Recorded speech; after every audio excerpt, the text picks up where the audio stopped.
Obracam sa na vás ako zástupca tradične ľavicovej strany Smer na Slovensku. Nepatríme do frakcie patriotov a nikdy patriť nebudeme. Napriek tomu jednoznačne stojíme za Maďarskom a jeho národnou suverenitou. Tento váš politický lynč voči vláde Viktora Orbána je prejavom bruselského neokolonializmu. Vyčítate Maďarom, že sú proti nelegálnej migrácii. To sme aj my. Vyčítate im, že odmietajú vaše LGBTI experimenty. Aj my ich hrdo odmietame.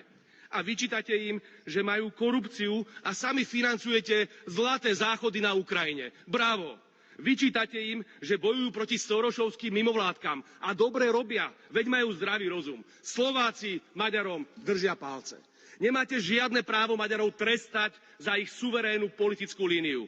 U nás kvôli tomu, že chceme mier s Ruskom, takmer zavraždili predsedu vlády Roberta Fica. Také sa vám páči, že?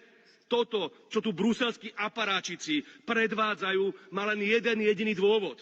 Nehanebne vstupujete do volebnej kampane v Maďarsku a chcete, aby Orbán prehral voľby. A to je cez všetky čiary. Slovensko nikdy nedovolí, aby Brusel trestal Maďarov a vždy budeme vetovať akékoľvek takéto rozhodnutie. Máte smolu.